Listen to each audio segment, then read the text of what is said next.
doctor, sí se observa. Ya, perfecto. Entonces vamos a dar inicio con el desarrollo de nuestra práctica.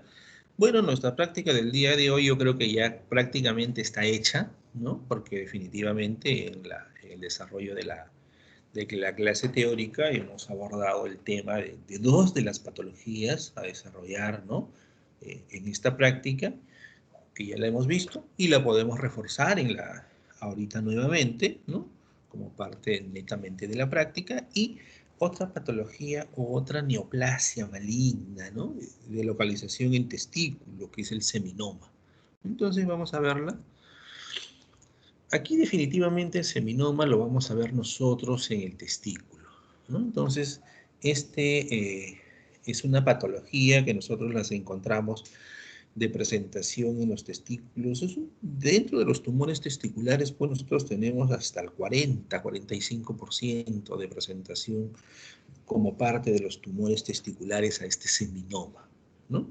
Generalmente es una patología, una neoplasia maligna que va a comprometer a pacientes de mediana edad, definitivamente de 35 a 40 años, 45 son los grupos etarios de presentación más frecuentes.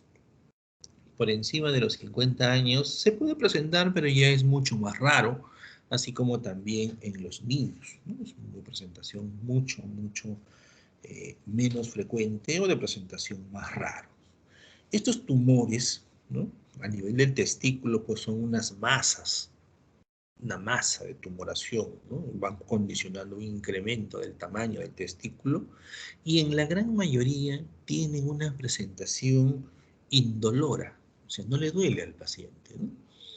El 70% aproximadamente de estas masas no duelen.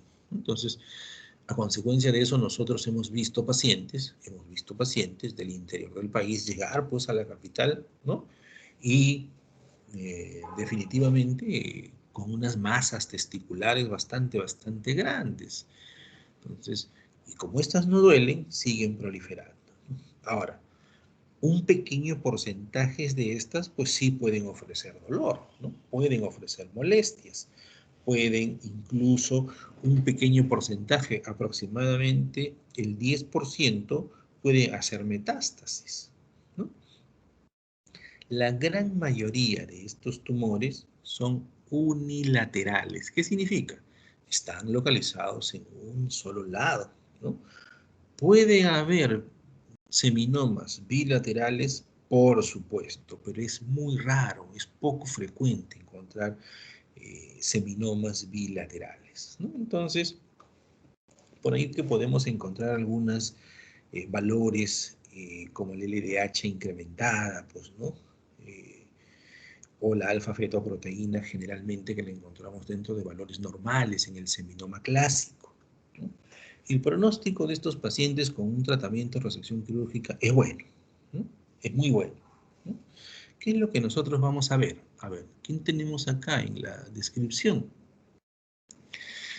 Algunos preparados se encuentran túbulos seminíferos normales y en otros se encuentran atróficos y señalizados. Sí, es posible. La presentación de estructuras tubulares han sido reemplazadas por nódulos irregulares, confluentes de células neoplásicas muy regulares, grandes, redondas, poliédricas, de membrana celular nítida. Esa es una de las características de este tumor. Estos tumores, pues definitivamente, pueden presentar capas o nidos de células, ¿no? Esa es la característica principal de estos. Ahora, también pueden presentar túbulos, trabéculas, pueden presentar una de tipo esclerótico, pero la gran mayoría de estos tumores son capas o nidos de células, ¿no? Y así como se manifiesta acá. Células básicas son regulares, son grandes las células, núcleos también aumentados de tamaño, son poliédricas y las membranas celulares son bien definidas. Su citoplasma es claro, ya lo vamos a ver, un citoplasma transparente con una coloración casi negativa a la tinción de hematoxilina y eosina, ¿no? Los núcleos generalmente son esféricos, una cromatina granular central, con uno o dos nucleolos. el estroma infiltrado por linfocitos, pero este estroma es un estroma fibroconectivo que va a rodear, ¿no?, a manera de nódulos a estas células neoplásicas, pero no la va a terminar rodeando completamente, va a terminar rodeándolas parcialmente y es un tejido conectivo.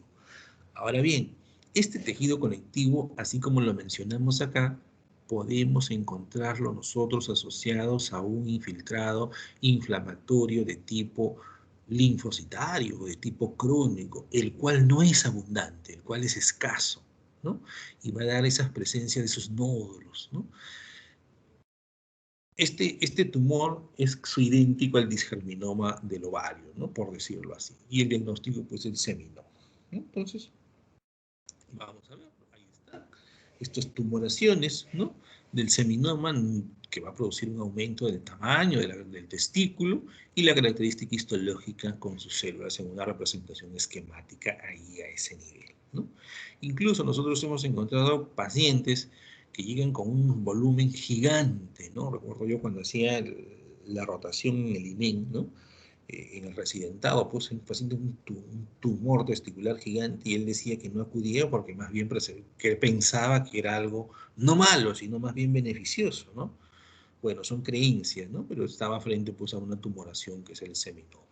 A los cortes, como nosotros hemos dicho macroscópicamente, estos tumores nosotros los vemos ahí, bastante definidos, bien circunscritos, homogéneos, como lo vemos, ¿no?, o lobulillados, ¿no? El 90% de estas tumoraciones están confinadas al interior del testículo, ¿no? Así como lo vemos ahí, está en el interior del testículo. Cuando nosotros hacemos el corte, como lo evidenciamos ahí, la superficie es firme y es carnosa y tiene una coloración gris blanquecina, como la vemos ahí. Ahí está. Se observa con bastante facilidad. Podemos encontrar, así como lo vemos, esos puntitos rojos, áreas puntiformes de pequeñas hemorragias.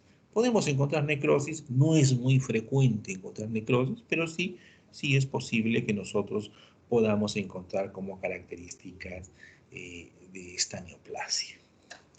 Ahora bien, eso es en cuanto a la característica macroscópica, y lo que nosotros encontramos ahí está.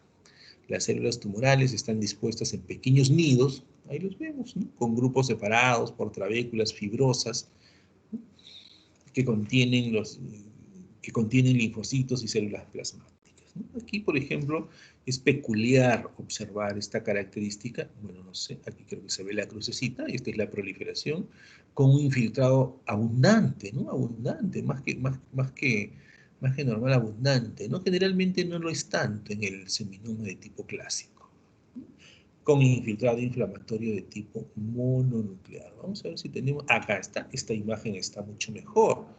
Las células tumorales están dispuestas en pequeños nidos, ¿no? Y la gran mayoría de presentaciones forman estos niditos, miren, estos nidos que tenemos acá, ¿no? Ahí están todos estos nidos rodeados por tejido conectivo, y en el tejido conectivo aquí está el infiltrado inflamatorio mononuclear de tipo crónico, ¿no?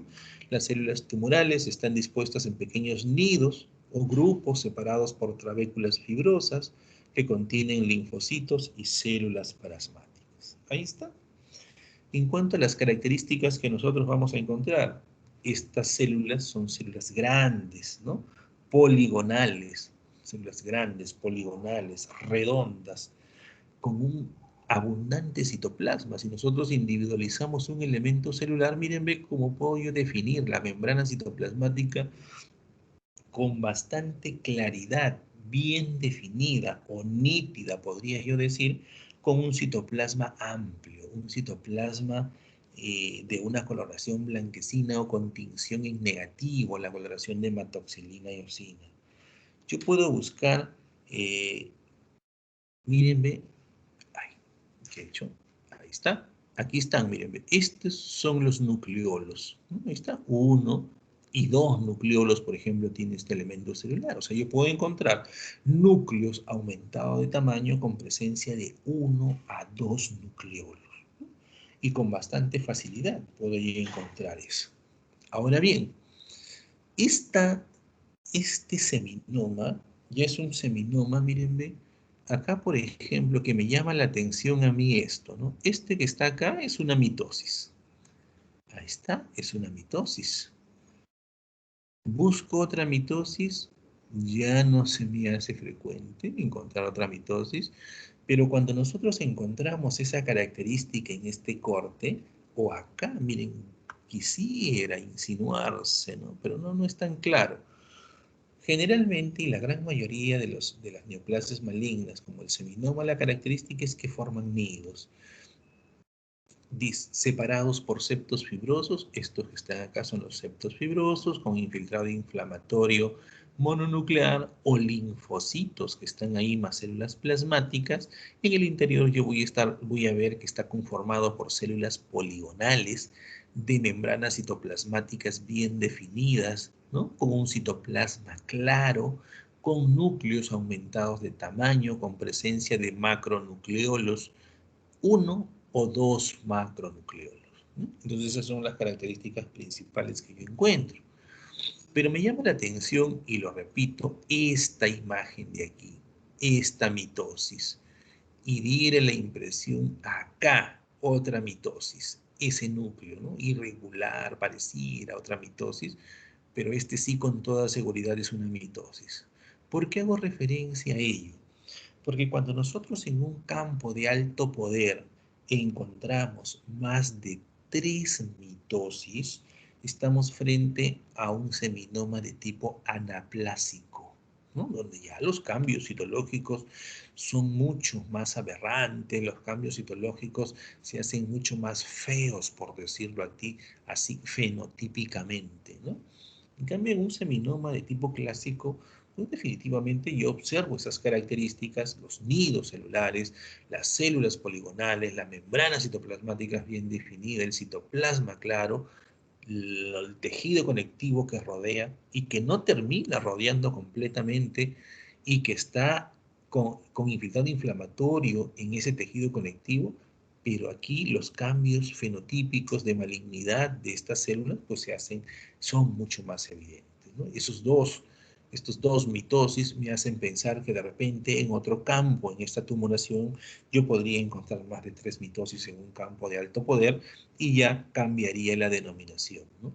Y bien, porque, o sea, nosotros acá tenemos que mostrar características citológicas bastante evidentes, ¿no? Este que está acá, un aspecto histológico clásico, consiste en una población uniforme de células tumorales con un citoplasma amplio, claro, debido al contenido de glucógeno, membranas celulares prominentes y un nucleolo grande con un nucleolo prominente, ¿no? Miren, ve, aquí están, miren, ve. Observamos, por ejemplo, acá, la membrana citoplasmática bien definida. El citoplasma claro, ¿no? El núcleo aumentado de tamaño con presencia de uno o más nucleolos, ¿no?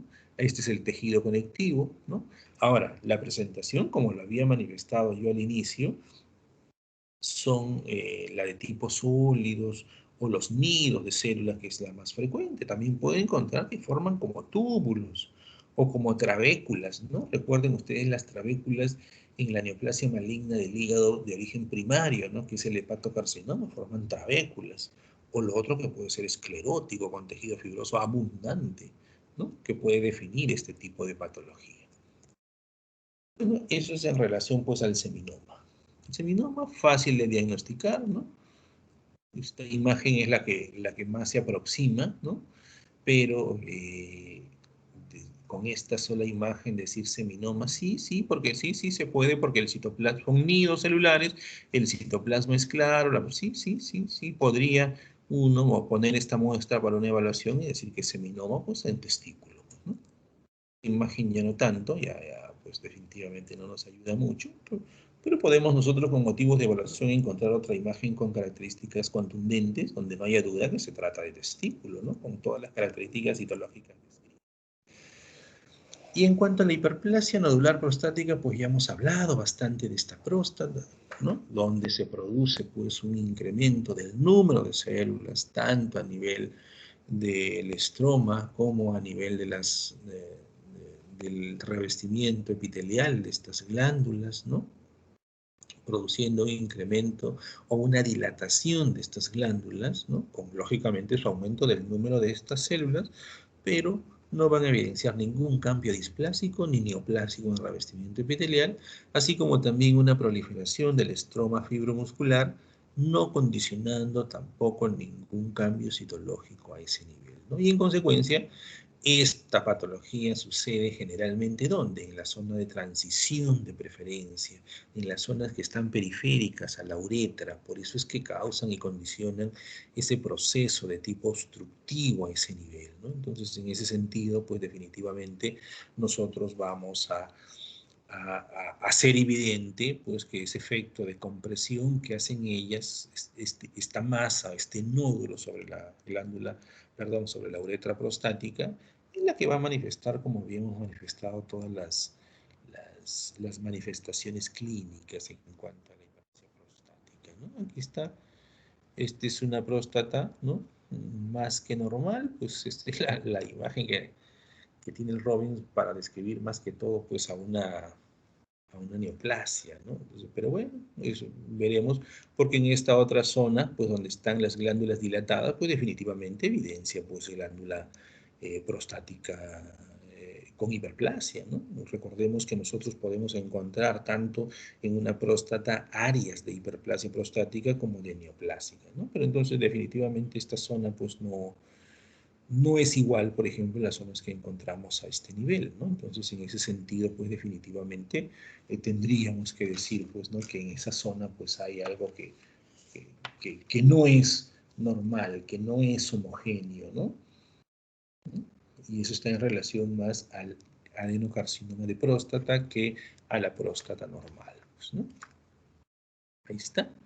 Y esta imagen está en nuestro Robbins, ¿no? Para no quedarnos con la duda. Entonces, en cuanto pues esta es la glándula prostática, esta es la que hemos presentado nosotros en el desarrollo de la teoría, ¿no? Con su zona periférica, zona de transición, zona central, zona periuretral, ¿no? La uretra, ¿no? Como la glándula prostática rodea pues a la uretra que recibe este nombre de uretra prostática, así como también rodea aquí al cuello, ¿no? Estas son las vesículas seminales, ¿no? En los conductos eyaculadores, ¿no? Y esta es la uretra, ¿no? Toda esta es la uretra, ¿no? Aquí crecen las hiperplasias prostáticas, generalmente, generalmente.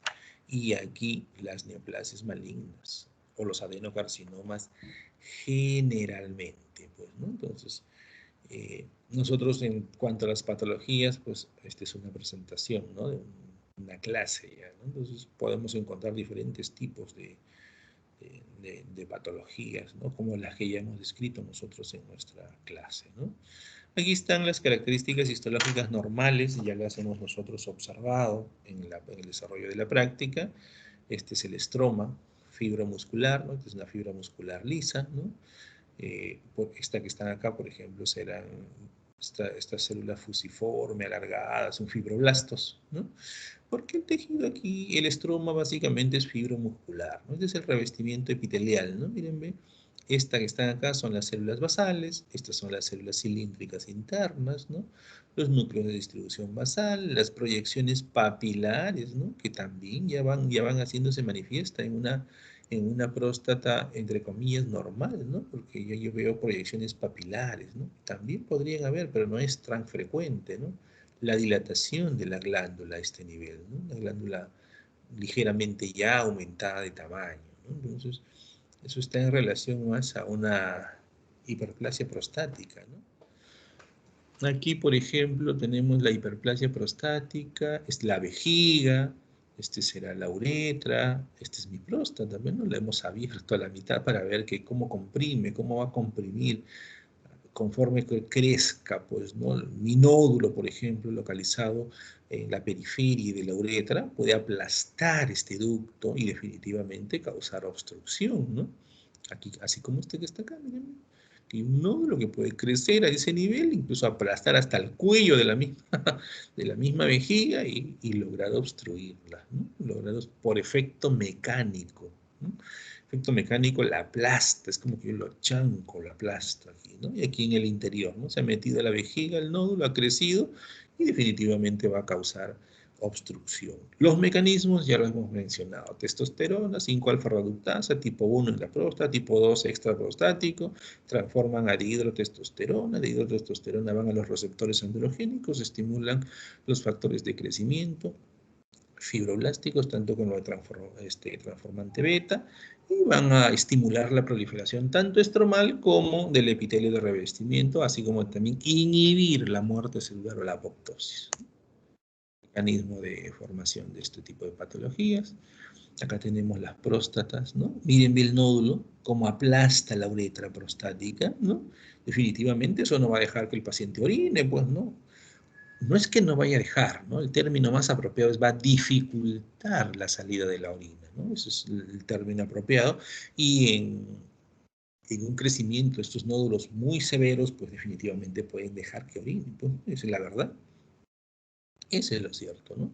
Entonces acá tenemos la proliferación fibromuscular, ¿no?, que acompaña la patología, o la hiperplasia estromal, ¿no? Entonces nosotros vemos en algunos reportes de anatomía patológica, ¿no? Algunos reportes que dicen hiperplasia nódulo-glandular prostática, ¿no? O hiperplasia prostática, ¿no?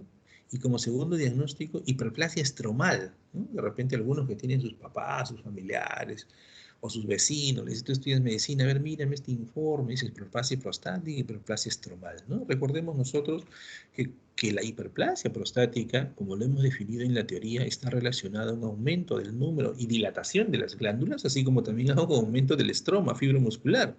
Entonces sí hay una hiperplasia estromal, pero al yo decir hiperplasia prostática ya están enmarcados, están dentro de eso, tanto la hiperplasia estromal como lo otro, ¿no? Entonces yo diciendo hiperplasia prostática, el médico tratante ya entiende que las dos cosas están ahí incrementadas, ¿no? O sea, aumentadas en su tamaño, ¿no? Entonces ya es sobreentendido eso, ¿no? Aquí hay un nódulo glandular prostático, una hiperplasia prostática, se observa este nódulo de gran tamaño con dilataciones de las glándulas, con las proyecciones de tipo papilares al interior, con los cuerpos de Samoma o las áreas de calcificación en este nivel, ¿no? Ahí están todas ellas, ¿no?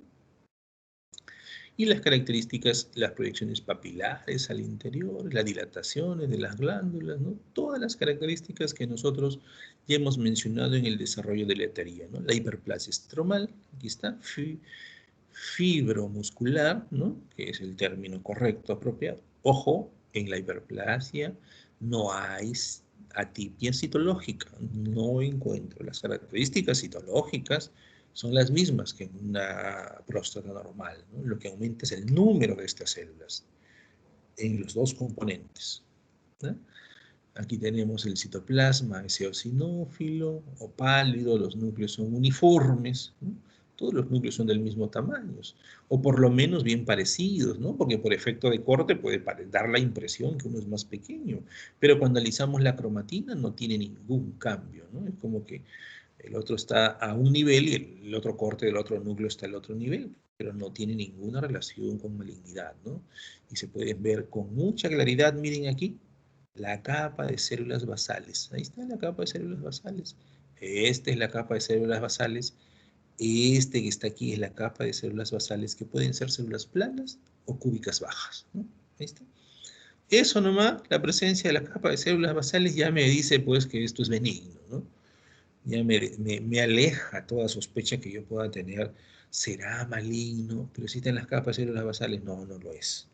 A pesar de eso, el patólogo tiene cierta duda, pues bueno, le haremos pues sus marcadores de inmunohistoquímica para ver si es que está presente en la capa de células basales, si es que hay displasia o si hay atipia en esos elementos celulares. Eso ya se puede hacer, ¿no? Sí se puede hacer, ¿no? Sin ninguna duda. Entonces, ahí no hay ningún inconveniente. Como por ejemplo, nosotros hemos tenido PSA de 18, ¿no? De 18 se le hace la biopsia, el urólogo, el paciente, todos juraban que era un cáncer, se le hace las muestras de biopsias, una hiperplasia, ¿no? Con prostatitis aguda. Los procesos infecciosos, inflamatorios, sobre todo agudos, ¿no? Bacterianos, incrementan el PCA. Ojo, mucho cuidado. A la toma de muestra, manejar bicicleta, relaciones sexuales antes un día antes de la muestra, actividad física intensa, pueden alterar los valores de PCA, ¿no? O los procesos infecciosos, como lo hemos dicho. Ahora, por ejemplo, un PCA de 5, 6, sospechoso de neoplasia maligna, ¿no? Pero si el paciente días anteriores pues es deportista, tuvo relaciones sexuales, maneja bicicleta, etcétera, etcétera, etcétera, pues no es tan fidedigno pues el PCA. Y recordemos que el PCA no hace diagnóstico, ¿no? Pero sí me orienta bastante para tener sospechas de estos, ¿no? Miren acá por ejemplo, glándulas prostáticas son mayores de lo normal, con pliegues más complejos, todavía tienen una doble capa, células cilíndricas uniformes. Sí, sí. Aquí, por ejemplo, no cabería la duda que esto es benigno, ¿no? Porque yo veo mis células basales, a ver, vamos a ver dónde, acá veo mis células basales, aquí veo mis células basales, mi capa de células basales, aquí se insinúa, miren mi capa de células basales, acá se observa con bastante claridad mi capa de células basales, aquí se observa mi capa de células basales y los núcleos, la característica de los núcleos, ¿no? No tienen una hipercromasia marcada. Si yo analizo estos núcleos, todos tienen casi el mismo tamaño, ¿no? A pesar de tener un conglomerado de glándulas, pero un cáncer no es. A alguien tiene alguna duda que se trate de un cáncer, le pedimos un CK34, ¿no? Un P63 que me marque estas células basales y con eso se me quita la duda, ¿no? Completamente, ¿no? Presencia de nucleolos, pero no veo presencia de nucleolos, ¿no? Entonces, se aleja esa posibilidad de que esto sea un cáncer, ¿no? Entonces, estamos en relación, pues, a una hiperplasia prostática, ¿no? Eso es en cuanto a la hiperplasia prostática, que ya la hemos venido viendo, ¿no? Ahora el cáncer de próstata, ya hemos hablado también bastante de este cáncer de próstata. Aquí lo que vamos a tener, ¿no? Los patrones glandulares bien definidos, las glándulas están bien definidas, adosadas a otras revestidas con una sola capa de células homogéneas, ya hemos dicho, ya no hay una bicapa en el cáncer de próstata, lo que hay es una monocapa, la capa de células basales se ha perdido, y solo tengo la capa de células cilíndricas, por decirlo así. Por zonas falta, esta capa puede faltar por zonas o puede faltar completamente, como lo vimos en la muestra de inmunohistoquímica, ¿no? Una área donde había glandulitas todavía que tenían capa de células basales, pero otras que ya no tenían. Nosotros tenemos que reportar el mayor hallazgo, y el mayor hallazgo pues es el adenocarcinoma, en esa muestra, ¿no? Las características citológicas generalmente están pérdida de la polaridad, ausencia de capa de células basales, aumento del tamaño de los núcleos, presencia de nucleolos, uno o dos nucleolos, ¿no? E incluso puedo encontrar yo presencia de mitosis atípica a ese nivel, ¿no? Y lógicamente conforme van perdiendo su diferenciación, ¿no? Definitivamente los cambios citológicos y estructurales pues se van siendo ya más evidentes, ¿no? Si bien es cierto, en un adenocarcinoma bien diferenciado, pues las mitosis son bastante poco frecuentes, pero si yo me voy a un Gleason 9, a un Gleason 10, un adenocarcinoma poco diferenciado, pues estas características pueden ser más que evidentes. La dificultad diagnóstica, ¿dónde la tenemos? La tenemos en los bien diferenciados, en aquellas glándulas prostáticas que se parecen mucho pues, a las glándulas prostáticas normales, ¿no? Acá, por ejemplo, tenemos miren, la vejiga, la glándula prostática y miren el cáncer, ¿no? En esta zona, en la zona periférica. Es por eso que el urólogo entra con el tracto rectal, pone el dedo acá y siente una estructura pétrea, dura a ese nivel. ¿Pueden infiltrar la vejiga? Pueden infiltrar la vejiga. ¿Pueden infiltrar los ganglios? Pueden infiltrar los ganglios. Es así. Y generalmente las metástasis son por vía hematógenas, por eso que van a las estructuras óseas generalmente, ¿no? Vía hematógena, los huesos básicamente en columna, los huesos al fémur, la pelvis, ¿no? Columna torácica o las costillas, pero viajan básicamente por vía hematógena, ¿no? a esa zona, a esa localización. Invaden con mucha facilidad la vejiga. Muchas veces en una citoscopía o en una muestra de vejiga, a veces nosotros nos envían y encontramos características histológicas en relación a una neoplasia maligna de la próstata y dicen muestra de vejiga, el cáncer de vejiga ya infiltrado. Y eso es cuando son medianamente diferenciados, pero cuando ya son poco diferenciados, el adenocarcinoma poco diferenciado de próstata es indistinguible del carcinoma transicional en la vejiga. Ahí definitivamente marcadores de inmunohistoquímica, CK20 versus AMA-CR o versus PSA para identificar origen primario. El carcinoma transicional, ¿no?, es muy parecido al adenocarcinoma poco diferenciado, ¿no?, en estadios avanzados. En ambas neoplasias, ahí la inmunohistoquímica es bastante importante para lograr determinar ese diagnóstico. Aquí está, mírenme. Este es el adenocarcinoma. Ahí está. Esta zona que nosotros podemos observar, ¿no?, del área que representa la neoplasia, donde definitivamente esa zona va a ser pétrea, ¿no?, y que al corte nosotros la vamos a ver como un tejido arenoso, habíamos dicho nosotros al inicio de la presentación, ¿no? Ahí está. Pero muchas veces, ojo, muchas veces aquí se evidencia, se logra ver. Muchas veces cuando estas neoplasias malignas son más pequeñitas, no son tan evidentes, nosotros cortamos la próstata y muchas veces, macroscópicamente, no hay evidencias de tumoración macroscópica, pero al estudio citológico se pues evidente el adenocarcinoma, ¿no? Entonces hay que tener bastante presente esas características. Aquí están los carcinomas de próstata, la histología, ¿no? Nosotros tenemos diferentes tipos de neoplasias malignas, ¿no? El escirro con tejido fibroso, ¿no?, que lo está rodeando, ¿no? Medulares, mírenme cómo hacen como estructuras medulares, o, o la hiperplasia benigna con carcinoma de próstata. Acá está la hiperplasia benigna, ¿no?, y este es el carcinoma de próstata. Esta es la zona de los cuerpos calcáreos o cuerpos de calcificación, y aquí pues está el carcinoma de próstata. ¿Cómo sé yo que es carcinoma de próstata? Las glandulitas pegaditas unas con otras. En este sitio me enfoco, me da la impresión de que no hay células basales, ¿no? Pero lógico, si estoy frente a mi microscopio, agarro y voy aumentando la capacidad de resolución. Paso de 4X a 10X a 20X o a 40X, y con eso defino esta zona. Acá sí, pues esto es una hiperplasia prostática, ¿no?, en esa zona de localización. Y acá los tenemos, el adenocarcinoma, mírenme. Una sola fila de células. Una sola fila de células, ¿no?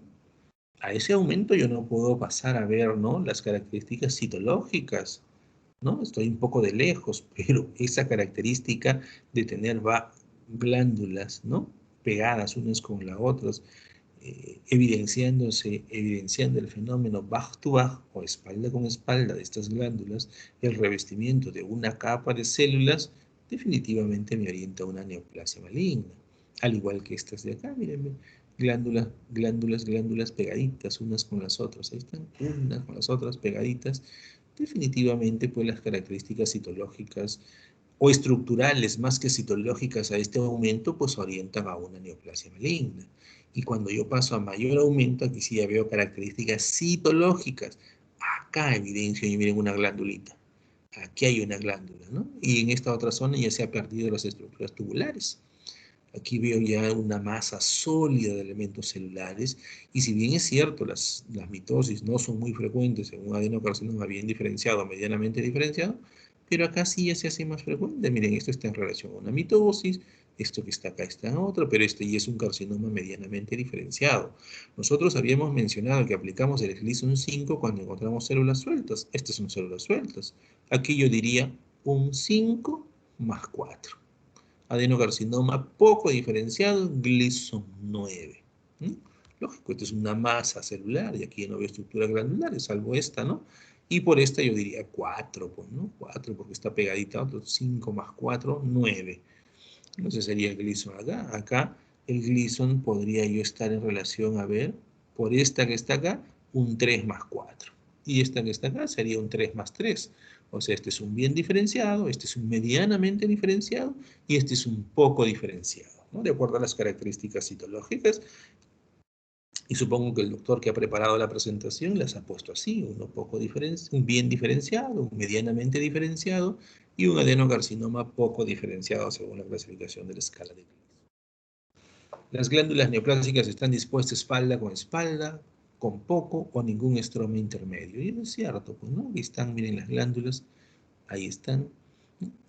Mira, esta estratificación que hacen, pues definitivamente no es, ¿no? Y acá yo veo una capa de células a este aumento, a pesar de no estar a un aumento muy, muy grande. Acá igual yo veo una capa de células, ¿no? Si quedara alguna duda, pues paso yo a mayor aumento, ¿no? O de repente si queda duda todavía, le pido pues un marcador de inmunohistoquímica y con eso me quito toda la duda si estoy o no, ¿no? Y aquí a mayor aumento, mírenme. Miren esta célula. Esto ya no es tubular netamente, esto más parece cribiforme, ¿no? Y miren, aumento del tamaño de los núcleos, ¿no? Pérdida de la polaridad. Este núcleo está arriba, este núcleo está abajo. En esta zona está haciendo estratificación, así como en esta otra, ¿no? 1, 2 estratos, 1, 2, 3 estratos, con presencia de nucleolo, ¿no? Con presencia de nucleolo, con evidencia del fenómeno Bach-to-Bach. Miren esta glándula pegada a esta otra, ¿no? Es un cáncer más que evidente, ¿no? A ver qué dice acá. Muchos nucleolos, estas imágenes muestran uno o más nucleolos, muchos núcleos muestran uno o más nucleolos excéntricos, ¿no? Los nucleolos prominentes son característica importante para hacer el diagnóstico, ¿no? Evidente los nucleolos prominentes. Entonces, eso pues hace un adenocarcinoma de próstata. Y acá también tenemos otro, miren, aquí están las glandulitas. Esta es una glándula prostática, chiquita, ¿no? Acá hay otra glandulita, aquí hay otra glandulita, aquí hay otra, ¿no? Y están las glandulitas, pequeñitas, chiquitas, adenocarcinoma, ¿no? Un adenocarcinoma de próstata, ¿no? Entonces, hay diferentes formas de evidenciar la presencia de la neoplasia maligna en referencia al adenocarcinoma. Bueno, chicos, esta ha sido la presentación de esta práctica. Esta creo que ha sido la práctica número 16, 14, 12 creo. Entre mañana y pasado completamos las 3 últimas prácticas pendientes y el miércoles debemos estar terminando con todas nuestras prácticas programadas para esta segunda unidad, ¿ya? Si alguien tuviera alguna pregunta la puede hacer. Y nuevamente reiterarles, por favor, Alicet, coordina con todos tus compañeros fecha de presentación de cuadernos, fecha de examen de seminarios y fecha de examen práctico, ¿ya?